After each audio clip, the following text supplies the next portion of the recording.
Bon sang, mais ne ronflez pas si fort, mon ami. Vous allez ameuter le quartier. Quelqu'un vient. Pour vous qui se réveille pas maintenant, c'est vraiment pas le moment.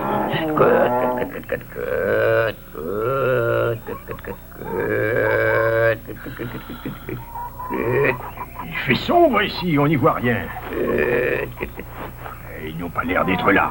Mais il devrait y être pourtant. On devait se retrouver ici. J'espère qu'il ne leur est rien arrivé. Mais, foi de le tendre, mais qu'est-ce que c'est que ça? Mais qu'est-ce que c'est que ce carnaval? Monsieur le tendre, vous ici, je me demandais qui pouvait bien s'approcher du poulailler. Très heureux de vous voir. Eh, c'est vous, Docteur Pic. Mais vous vous prenez pour une poule à présent. Oh, je vous en prie, ne riez pas. Ce sont les événements qui m'ont forcé à me déguiser. On peut dire que vous tombez à pic. J'ai amené le grand et petit avec moi. Pétaline m'a mis au courant de la situation. Nous ne serons pas de trop. Une fois en sécurité, nous vous raconterons pourquoi et comment nous sommes arrivés jusqu'ici. Mais pour l'instant, il est préférable que nous allions ailleurs. Ici, nous risquons d'être surpris à tout moment. Comment se porte votre patient, docteur? Il va sortir. Question de temps. À propos, j'ai retrouvé le flacon de sirop de carotte. Ah, parfait. Venez, maintenant, vous allez m'aider à le transporter au kiosque à musique où nous pourrons le soigner à l'abri des robots de Technoc. Surveillez-les bien. Qu'ils restent là le temps d'écouter 3 enregistrements. Après, vous pourrez les laisser repartir. Bien, monsieur, à vos ordres.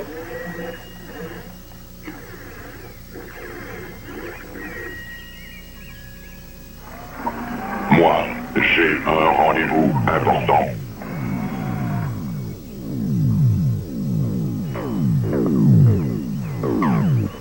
Allez, aidez-moi un peu, quoi, au lieu de passer votre temps à des facéties. Remplissez-moi ce panier à rabord. Je vais lui montrer à ce grossier personnage que je suis un grand chef, et non pas un bouffon, un ouvre-boîte ou un robot culinaire, comme il a eu l'audace de le prétendre. Il n'y a plus rien à manger, semble-t-il? Eh bien, mon cher Maxime, c'est l'occasion rêvée de montrer ce dont tu es capable. Fini l'ère des pilules. Monsieur Technoc m'a congédié? À la bonne heure. Je suis en vacances. Eh bien, tant mieux. Je vais pouvoir laisser libre cours à mon imagination et créer enfin des plats dignes de moi. Bon, venez tous les deux. Ça devrait suffire comme ça. On en a en plus.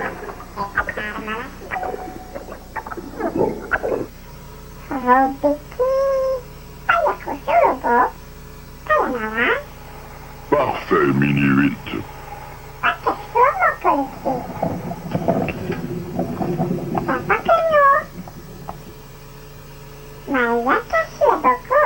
Tout fonctionne de nouveau normalement dans la cuisine.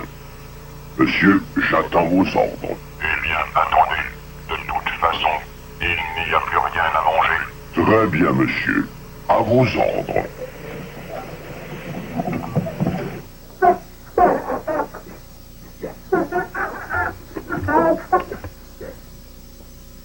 Oh, les pauvres petits, ils doivent être morts de fatigue. Il faut les laisser reprendre des forces. Oui, il faut qu'ils se allez, reposent. maintenant, mon cher ami, avalez-moi ça. Ça ne peut vous faire que du bien. Ça devrait vous remettre sur pied. Qu'est-ce que c'est que ce sirop? Je n'ai pas le rhume, je n'ai pas mal à la gorge non plus. Ce qu'il me faudrait, c'est une bonne tisane. Bon, ça y est, il s'est rendormi. Mon diagnostic concorde avec celui de Monsieur Billot. De toute évidence, la substance soporifique active contenue dans la tisane qu'il a absorbée en trop grande quantité a fini par provoquer chez lui un ralentissement du fonctionnement au niveau des cellules nerveuses.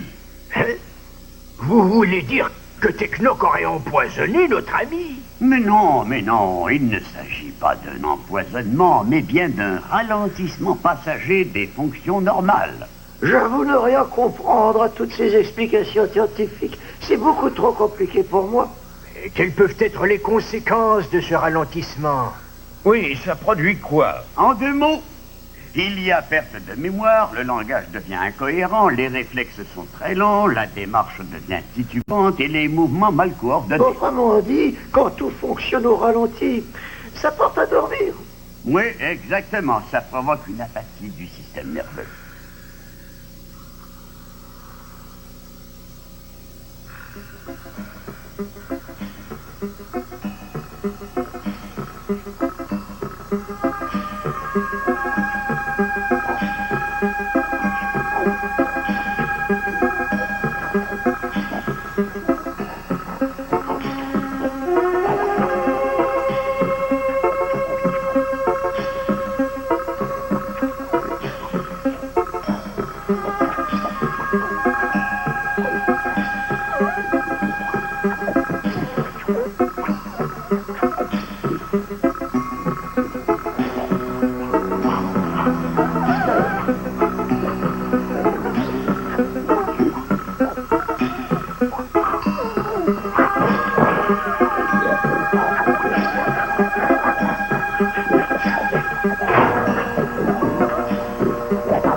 Dites-moi, qu'est-ce qui vous a finalement convaincu de venir ici?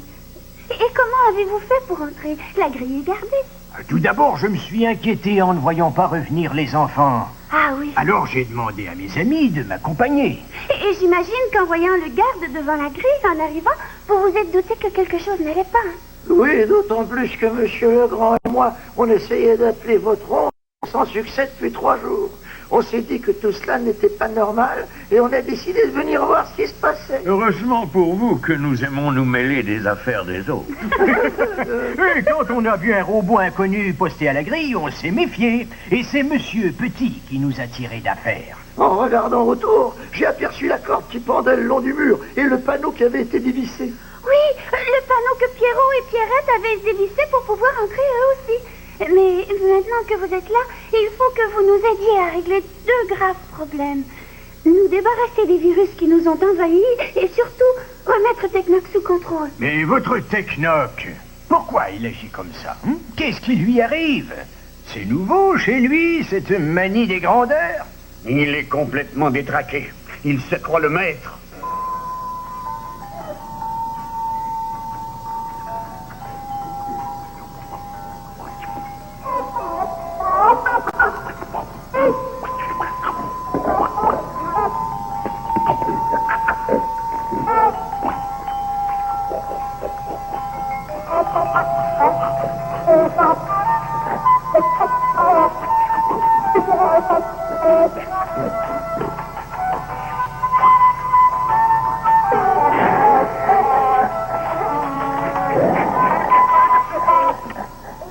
Circulez.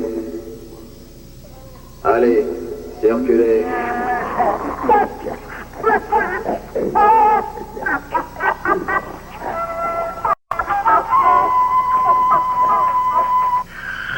Il n'y a rien à faire, il dort toujours.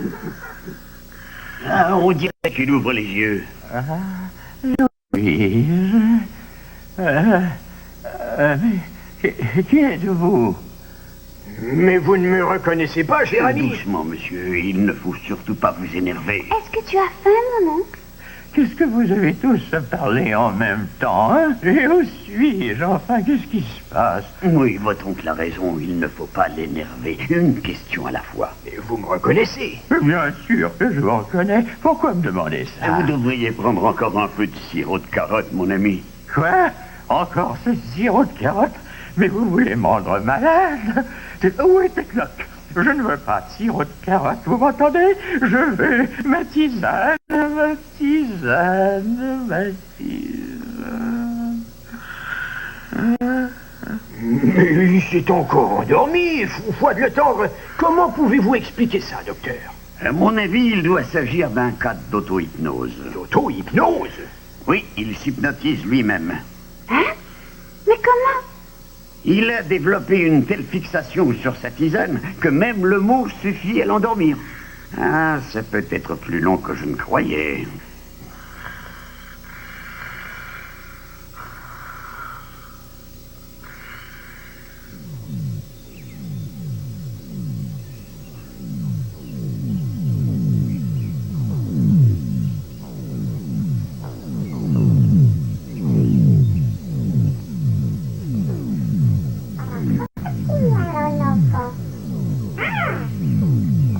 Je veux que vous me coupiez les cheveux. Pas trop court, avec un peu d'ampleur sur les côtés.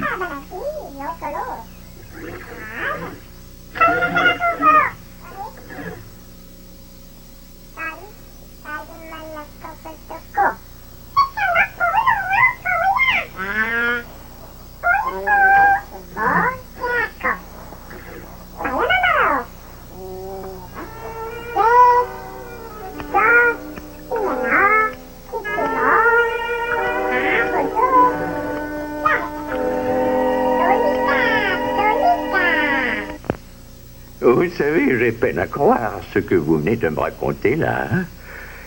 Mais vous auriez dû me prévenir bien avant. Si j'avais su, jamais je n'aurais bu autant de cette malheureuse tisane. Tisane. Ça y est, il a dit le mot qu'il ne fallait pas. Il va se rendormir à présent. Ce mot est oui, j'en ai bien calmant. peur. C'est comme si j'en avais vu des tasses et des tasses. Tu peux dormir en paix, mon oncle. Ici, au moins, tu es en sécurité. Il y aura toujours quelqu'un pour veiller sur toi. Bon, mais j'imagine qu'on ne pourra pas compter sur lui avant quelque temps, docteur. Hein? Ah, ça, j'en ai bien peur, ma chère enfant. C'est le phénomène d'auto-hypnose qui continue. Il ne faudrait pas qu'il prononce le mot tisane, ni que personne en fasse mention en sa présence. Eh oui, mais en attendant, il faudrait faire quelque chose à propos de ces bestioles. Vous dites qu'elles ne peuvent supporter le froid? Apparemment, non. Tous les virus qui étaient restés enfermés dans la serre gelée n'avaient plus l'air de bouger. Qu'ils ne supportent pas le froid, cela ne fait aucun doute. Il s'agit maintenant de savoir si ça les affecte de façon permanente. Vous voulez dire qu'une fois dégelés, ils pourraient reprendre leur activité? Il nous faudrait faire des expériences dans ce sens et déterminer jusqu'à quel point ils peuvent être dangereux. Oh, si Virulis était là, il pourrait nous le dire, il le sait, lui. Il est évident que Virulis est le mieux placé pour répondre à ces questions. Eh bien sûr, docteur, mais pour le moment, il n'est pas là et il nous faut agir rapidement. Oui, parce que d'après ce que j'ai vu, ils se reproduisent très vite. C'est malheureusement vrai.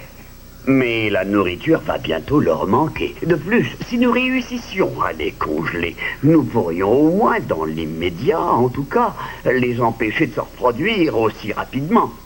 Nous savons tous, Pétaline, que votre oncle a toujours eu le plus grand respect pour l'environnement.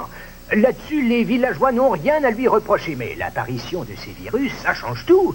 Ce serait un véritable désastre si jamais quelques-uns d'entre eux réussissaient à parvenir jusqu'au village. Même s'ils ne sont pas dangereux pour les humains, ils peuvent causer des dégâts considérables. Il faudrait donc les empêcher de sortir, et il y aurait peut-être un moyen. Ah oui? Qu'est-ce que vous comptez faire? Vous avez, semble-t-il, un robot qui fabrique des costumes. Oh oui, je vais vous le montrer.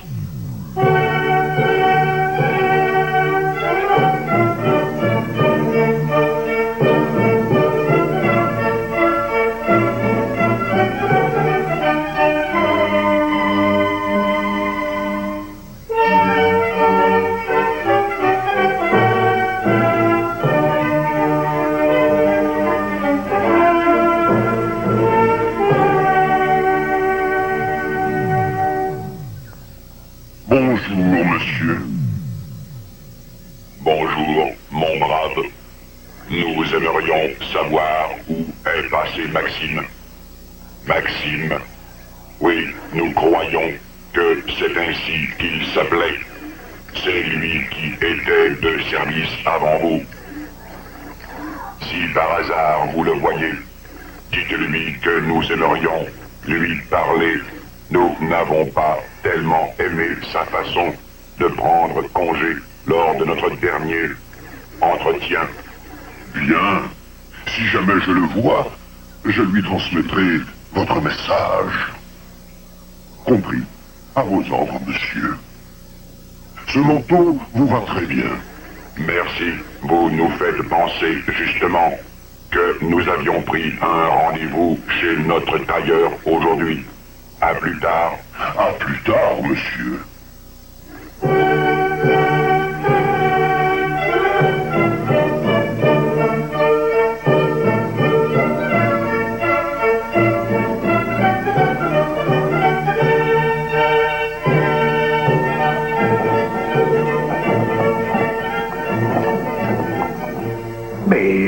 Combien avez-vous de pompes qui peuvent souffler de l'air froid? Toutes les pompes que nous avons peuvent souffler de l'air froid une fois mises en marche arrière. Mais c'est celle de la serre tropicale qui est la plus puissante. C'est pour ça qu'on s'en était servi pour gonfler le ballon, mais dans la panique, Vieux Rouillé a oublié de la remettre en état de marche normal et c'est pour ça que la serre a gelé. Il vaut mieux laisser la serre dans cet état pour l'instant. Nous ne pouvons pas risquer de dégeler tous les virus qui s'y trouvent déjà. Mais dites-moi, vous avez d'autres pompes que nous pourrions utiliser? Oui, il y en a plusieurs. Venez avec moi, je vais vous montrer où elles sont. 2 pompes, ça devrait suffire. Oui, j'en ai bien l'impression. Une fois combinées, elles devraient abaisser suffisamment la température.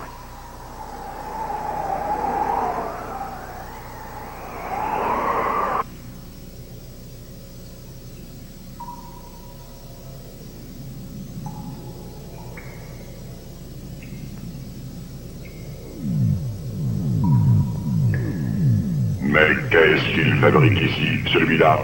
Je ne sais pas, monsieur. Ils étaient une bande qui transportait des légumes. Ceux qui ont mangé de la carotte sont repartis, mais lui a cessé de bouger après avoir croqué dans la tomate.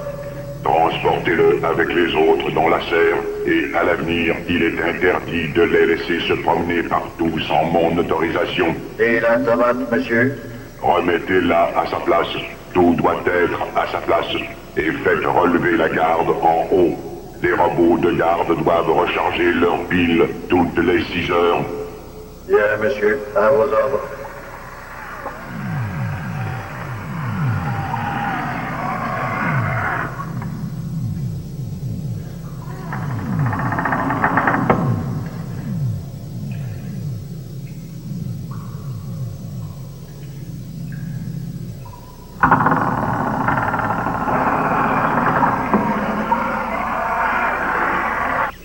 Mais on ne pourra jamais passer. Il y en a partout. Et regardez ceux-là. Ils sont énormes. Oh, moi, j'y vais pas, j'ai trop peur. Mais non, voyons, ils ne peuvent rien nous faire. Ils sont occupés à manger de l'herbe. Oui, ça, je dois dire qu'ils ont fait un beau gâchis dans le jardin. Ils ont tout mangé. Mais ne vous inquiétez pas. Restez derrière moi. Je suis là pour vous protéger. Nous allons les contourner. Il faut absolument aller remettre ce panneau en place, coûte que coûte. Pour les empêcher de s'échapper. Oh, ils sont si vilains. Si jamais ils envahissaient le village. Tu te rends compte si on en trouvait chez nous?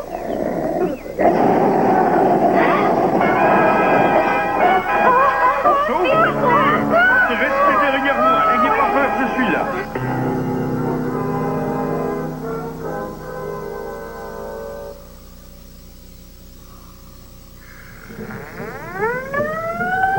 Ah, enfin, vous voilà, je m'inquiétais. Nous avons réussi à installer les pompes près de la grille d'entrée. Parfait. Comment va mon oncle? Toujours endormi pour le moment. Mais qu'est-ce qu'on va faire? Le laisser dormir pour l'instant. De toute façon, il n'est pas assez bien pour nous aider dans notre prochaine mission. Essayez de libérer Virulis. Il va falloir vous rendre au souterrain. Comment comptez-vous procéder? Nous avons le choix entre le trou sous le lit dont Pétaline nous a parlé et l'ascenseur. Oui, c'est un choix assez limité. D'après vous, Pétaline, quelle serait la meilleure solution? À mon avis, comme M. Billot ne vient pas avec nous, nous ferions mieux de passer par le trou qui est sous le lit. Mais pourquoi pas? Ça me paraît très logique. Pecknock ne connaît pas l'existence du passage sous le lit, ce qui constitue pour nous un avantage certain. Bon, alors c'est décidé. Enlevons nos fourrures et passons par la chambre de votre oncle. De toute façon, là où est Virulis, il ne fait pas froid, j'imagine.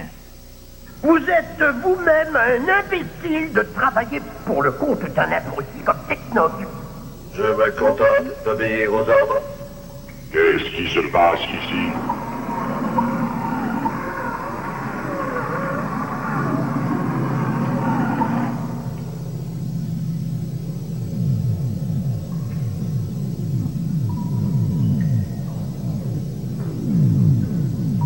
Il est interdit de parler aux prisonniers.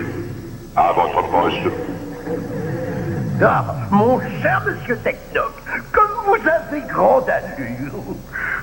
Quelle prestance! Mais qu'est-ce qui me vaut l'honneur de votre visite, monsieur le surveillant. Faites l'insolent tant que vous voudrez, cher ami. Vous n'en avez plus pour très longtemps, je vous assure. Nous croyons avoir trouvé l'endroit idéal pour refroidir votre ardeur, Monsieur Virulis. Parlant d'endroit idéal, auriez-vous l'obligeance de me donner l'adresse de votre coiffeur? À votre aise. Emmenez-le. Comment ça m'emmener? Mais où est-ce que vous voulez m'emmener? Non, je ne peux pas, mais qu'est-ce que vous voulez faire? Non, ne me touchez pas. Allez-vous-en!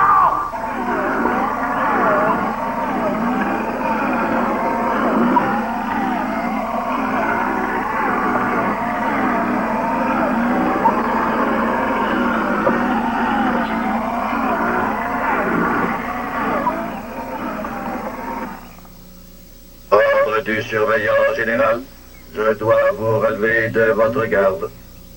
Quant à vous, vous devez descendre dans l'ancien laboratoire pour y recharger vos piles immédiatement. Mais je viens à peine de les faire recharger. Aucune importance, le surveillant m'a dit de relever la garde, mais je viens juste d'arriver. Aucune importance, les ordres sont les ordres. Bien, à vos ordres. Mais nous ne pourrons jamais entrer par cette porte. On pourrait essayer par celle d'en arrière. À quoi bon? Technoc a dû placer des gardes partout.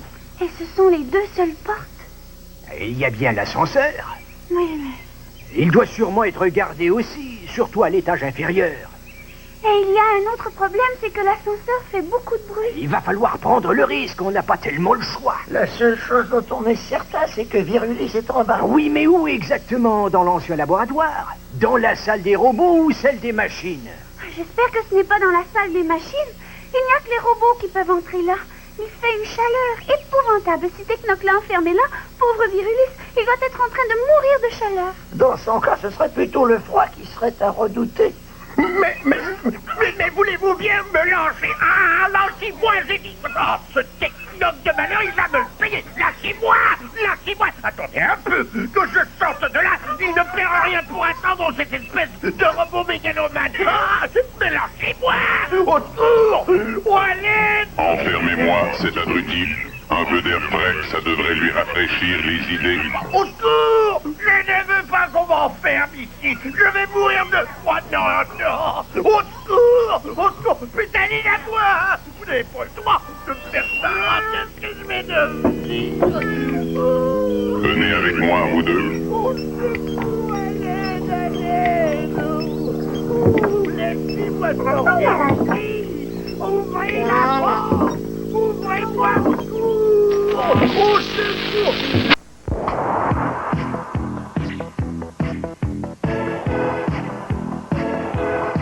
On dérange, on arrange, on n'est ni des dieux ni des anges. On détraque, on t'attaque, où l'on fait tourner la baraque. On fait la guerre, ou la paix, on sait très bien faire ce qu'on fait. Et en somme, pour un homme, un robot peut être un ami parfait.